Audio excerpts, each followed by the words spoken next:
복음은 모든 믿는 자에게 구원을 주시는 하나님의 능력이 된다, 이렇게 기록하고 있죠. 복음은 하나님의 능력이다, 이렇게 훨씬 더 간결하고 그리고 문장이 온전하잖아요. 어떤 걸 복음은 하나님의 능력이다 이렇게 하면 쉬울 텐데, 바울은 복음은 하나님의 능력이 된다 이렇게 말하고 있습니다. 능력이다와 능력이 된다는 차이가 있죠. 능력이다는 능동형, 서술형이고, 능동이 된다라고 하는 말은 수동형이거든요. 어제도 말씀 보셨지만 긍휼히 여기는 자는 복이 있나니 긍휼히 여김을 받을 것이며, 긍휼히 여김을 받는다라고 하는 말이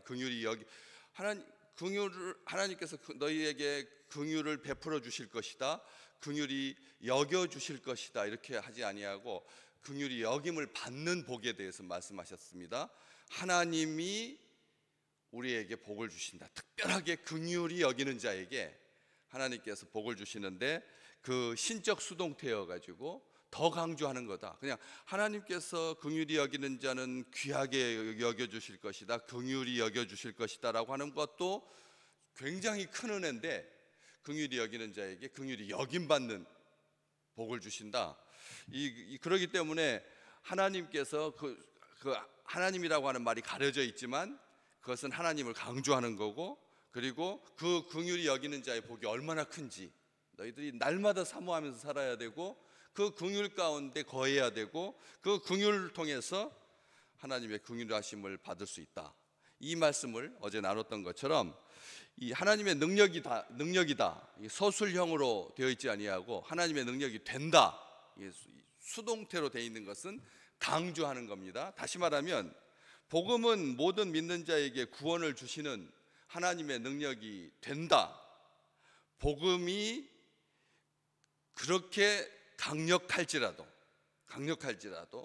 완전할지라도 하나님의 능력의 일부분이라는 것.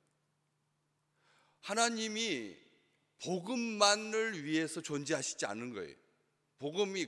복음도 우리가 거기다가 무엇을 붙이든지, 하나님은 사랑이시다 이렇게 말하는 것도 사실은 하나님한테 미처 다 드리지 못하는 영광이죠. 하나님이 우리의 모든 것 되신다라고 하는 그 표현도 그걸 다 반영하고 있는 겁니다. 우리가 생각할 때는 오늘 우리에게 주시는 은혜로 족하거든요. 사실은 우리에게 필요한 은혜는 그것뿐입니다. 세 끼입니다, 두 끼입니다, 한 끼입니다. 만 끼를 주실 수 있는데 하나님께서 한 끼를 주시는 이유가 뭔데요? 그게 하나님의 능력의 전부가 아니라는 것이죠. 우리는 자칫 신앙생활하면서 하나님을 이렇게 확장시키기보다는 자기 테두리 안에 이렇게 가두는 경향들이 있거든요. 오늘 꼭 그게 꽂혀가지고 그것만 생각하는 겁니다. 그게 다인 줄 아는 거죠. 아이들에게 사탕이 딱 보이는 순간 거기에 매몰되는 것처럼 하나님에 대해서 우리가 하나님의 그 많으신 은혜와 하나님께서 우리에게 주시고자 하는 것이 그렇게 많은데, 내가 달라는 그거 하나에만 딱 꽂혀가지고 그것만 막 붙들고 있는 것, 사실은 굉장히 안타까운 거죠. 자녀에게 그 사탕을 달라고 졸라대는 그 아이의 모습을 보면서 어떤 느낌이 드세요? 짠하잖아요. 그 아이에게 주실 것이, 오늘 하루 동안 주실 것이 얼마나 풍성하고 많은데 그 아이는 오직 그 사탕에만 매달려 있는 것을 보면서 그렇게 안타까운 마음이 드는 것처럼, 하나님의 능력을 내가 원하는 방향으로 이렇게 몰아가지 마시라는 거죠. 모든 믿는 자에게 구원을 주시는 하나님의 능력이다. 복음이 그렇다는 건데, 그 복음도 하나님의 그 무한하신 능력 가운데 일부분이다. 수동태는 전제하는 바가 그겁니다. 원래 수동이라고 하는 것은 의존적인 존재라는 거잖아요. 그렇기 때문에 복음이 모든 믿는 자에게 구원을 주시지만, 그게 하나님의 능력이지만 그것은 수동태로 기록을 해서, 그래서 우리로 하여금 원래 수동태가 가지고 있는 의존적인, 복음도 하나님께 의존하고 구원도 하나님께 의존하고 모든 것이 다 하나님으로 말미암는다라고 하는 것을 강조하기 위해서 바울은 일부러 수동태의 표현을 쓰고 있다는 거죠. 우리가 오늘 또 하나님이 우리의 전부이십니다 그렇게 말하잖아요. 그렇게 말하는 것 속에 우리 어떤 특별한 것은 하나님께 속해 있다라고 고백해야 할 그런 근거가 되는 그런 말씀이다라고 하는 것이죠. 복음은 하나님만이 모든 믿는 자에게 구원을 주실 수 있습니다. 특별히 복음을 통해서 모든 믿는 자에게 구원을 주실 때 사람들을 보내서 그것을 확인시켜 주셨는데, 선지자들을 통해서 그것을 확인시켜 주셨는데, 마지막 날에는 히브리서에 기록되어 있죠. 아들을 통해서 그것을 전파하시고 확증해 주시고 실현시켜 주신 거죠. 2000년 동안 우리는 그 은혜 가운데 살고 있는데, 하나님의 복음, 그래서 하나님의 복음이고, 그리고 아들의 복음이고, 하나님의 복음, 로마서는 하나님의 복음, 아들의 복음을 분명하게 말하고 있는 것이죠. 그렇기 때문에 복음만이 하나님의 능력이다라고 제한하실 필요는 없습니다. 구원만이 하나님의 능력이다, 그렇게 하나님의 존재 자체가 우리 하나님의 능력입니다. 하나님의 존재 스스로 있다라고 하는 이게 이 지상의 우주 가운데 단 한 톨도, 단 한 방울도, 단 한 개도 존재할 수 없거든요. 혼자서.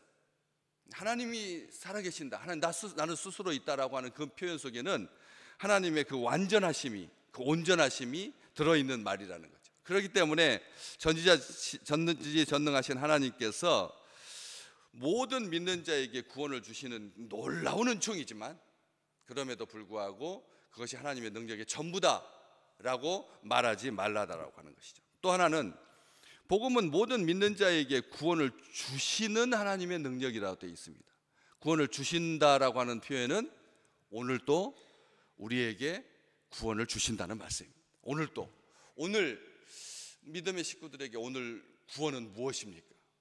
구원의 복된 소식, 나를 언짢은 상황 가운데서 이렇게 일으켜 세우시는, 안 좋은 상황 가운데 사방에 우겨쌈을 당한 것 같은 그런 느낌이 들 때 하나님께서 나를 구원해 주시는 뜻입니까? 에어컨 안 틀고 선풍기로 이 여름을 나야 되는 그런 사람들의 고통에 동참하기 위해서, 내 그 우수한 적응력을 과시하기 위해서 저도 에어컨을 잘 안 틀거든요. 선풍기로 열흘째 이어지고 있는 이 열대야를 이렇게 견뎌낼 수 있는 것이 마치 내 능력인 것처럼 생각해서, 또 고난당하는 사람들의 그 고난에 동참한다라고 하는 미명하에 선풍기로 며칠 나다가 죽을 뻔했습니다. 심장이 어느 날 심장이 막 조여오는 거예요. 그래서 나 심장에 문제가 있나? 이렇게 생각이 됐거든요. 근데 심장에 문제가 아니에요. 에어컨 딱 트니까 그게 딱 없어지더라고요. 에어컨을 딱 트니까 심장이 멈출 것 같고 꼭 죽을 것 같아요. 꼭 악몽 꾸듯이, 가위 눌린 듯이 막 견딜 수 없어가지고 죽을 것 같았는데, 그러한 것들이 에어컨을 딱 켜니까 싹 사라지더라고요. 우리가 기억하실 필요가 있다라고 하는 거예요. 열대야를 심장이 조여오는 그 죽을 것 같은 그 절망감과 그 낙담감, 내가 면역력이 이렇게 약하나? 이렇게 생각한다면 그건 바보라는 거예요. 에어컨 하나 딱 켜서 30분 동안 시원하게 하고 찬바람으로 저녁을 나는 이게 구원인 겁니다. 우리가 생각할 때 하나님의 구원은 어디에 있는데요? 오늘 우리가 바라는 구원은 뭡니까? 남과 북이 하나 되는 게 하나님의 구원인가요? 그것만이 우리 민족을 사랑하시는 하나님의 능력인가요? 교회가 성장하고, 그다음 선교지에 교회를 개척하고, 다음 세대가 불같이 일어나서 하나님 앞에 제대로 된 신앙을 가지고 앞으로 나아가는 것, 분명히 구원입니다. 그렇죠. 하나님께서 베풀어 주셔야 할 자비와 긍휼이죠. 그런데 우리에게 오늘 필요한 때를 따라서 돕는 은혜를 주시는 하나님, 히브리서 4장 6절에 있는 말씀처럼 때를 따라서 우리에게 돕는 은혜를 주신다는 거죠. 우리 이때는 그걸 벗어나는 게 그게 구원인 거잖아요. 그 구원은, 그래서 모든 믿는 자에게 하나님께서 구원을 주시는, 모든 믿는 자에게 구원을 주시는, 현재 구원을 주셨던 그 은혜만을 가지고, 구원을 주실 그런 소망만을 가지고 살지 아니하도록 하나님께서 오늘도 우리에게 그 구원을 베풀어 주신다라고 하는 것입니다. 소망하셔야 됩니다. 우리가 모르거든요. 진단을 받기 전까지는 내가 아는 것이 전부인 줄 알거든. 진단을 받기 전까지는 내가 알고 있는 것이 전부인 줄 압니다. 그래서 그 방향으로만 가려고 하고 그 방향으로 가는 것이 구원이라고 생각하기 쉽습니다. 그런데 아니라는 거죠. 아무것도 아닌 하나님께서 우리가 생각하고 있는 것이 구원의 전부가 아니다라고 하는 것을 특별하게 오늘 주시는 이 말씀 속에서 기억하시기를 주의 이름으로 축복합니다. 오늘 우리에게 주시는 구원이 있습니다. 앞으로도 며칠간 더 열대야가 또 계속 될 것입니다. 그렇지만 기상학자들은 말합니다. 어제와 오늘이 올 여름 들어서 가장 더운 시간이었다. 그리고 주말쯤 되면은 조금씩 낮아질 거라. 이제 9월을 오고 있다고. 8월을 지나서 9월을 오고 있는 것처럼 그런 구원, 하나님께서 모든 믿는 자들에게 이런 구원을 주신다는 거예요. 믿으면 된다는 믿음이 중요한 거죠. 그런 믿음과 확신 가운데 거합니다. 우리는 하나님께서 우리에게 날마다 베풀어 주실 그 은혜, 우리는 기억합니다. 복음에 신실하신 미쁘신 하나님께서 우리에게 헌신하신 하나님이신 거죠. 그렇잖아요? 자동으로 딱 설쳐놓고, 요즘 얼마나 기능이 좋아졌어요? AI 기능에다가 딱 걸쳐놓으면 지가 알아서 습도도 조정해 주시고, 지가 알아서 온도도 낮춰주고, 지가 알아서 우리가 몸이 좀 차가울 것 같다고 하면 무풍으로 해주고, 지가 알아서 온도도 높여주고, 모든 것들이 다 그렇게 마치 살아있는 사람이 대하는 것처럼. 한결같은 것, 이것은 오히려 저주일 수 있습니다. 하나님께서 우리에게 태초에 딱 창조해 주시고 너희들이 마음껏 적응해, 너희들이 적응력을 가지고 살아가라, 그렇게 하지 아니하시고 오늘 우리의 몸의 상태를 따라서, 우리 몸의 영혼의 상태에 따라서, 우리 믿음의 분량에 따라서 하나님께서 거기에 맞게 구원을 해주신다는, 이게 얼마나 큰 은혜인지요. 얼마나 큰 은혜인지. 오히려 그게 사람을 죽일 수 있습니다. 잘못하면. 그냥 네가 알아서 딱 고정해 놓은 거. 여름의 온도는 26도가 모든 사람에게 맞다. 천만의 말씀입니다. 몸 아픈 사람에게는 몸 26도도 살을 파고드는 화살처럼 얼마나 아플 수가 있는데요. 건강할 때는 26도가 견딜 수 있겠지만 그렇지 못한 사람에게는 26도는 생사를 가늠하는 그런 기준이 될 수가 있기 때문에. 태닝하는 기계 얼마나 좋습니까? 여름에 해변가에 가지 아니하고 가만히 누워가지고 기계실 안에서 햇빛이 쬐져가지고 몸을 적당하게 구워주는 것, 얼마나 건강합니까? 얼마나 젊은 사람들이 소망하는 겁니까? 그런데 그게 문이 딱 닫혀가지고 그 안에 갇히게 되면 그것은 타는 거죠 뭐. 그런 공포 영화가 얼마나 많은데요. 하나님께서 우리를 사랑하시고 우리를 아끼시지만 어떤 고정된 온도에다가 그냥 두지 아니하시고 오늘 또 우리에게 맞게 날마다 구원을 이루시는, 우리의 구원을 기뻐하시는, 한 번의 구원으로 손 놓고 계시지 않는, 언제 어디서나 항상 우리를 구원하시지만 하나님께서 어떠한 견고한 진도 무너뜨리는 상식으로 하나님을 고정하지 아니해요. 어떤 사상으로, 어떤 이론으로 하나님을 고정하지 아니하고, 고린도후서 10장에 있는 말씀처럼 모든 이론을 무너뜨리는, 사람의 이론에 갇혀 있지 아니하는 하나님의 오늘 베푸시는 구원은 뜻밖의 장소에서 의회의 일을 통해서 그렇게 날마다 더해 가시기를 주의 이름으로 축복합니다.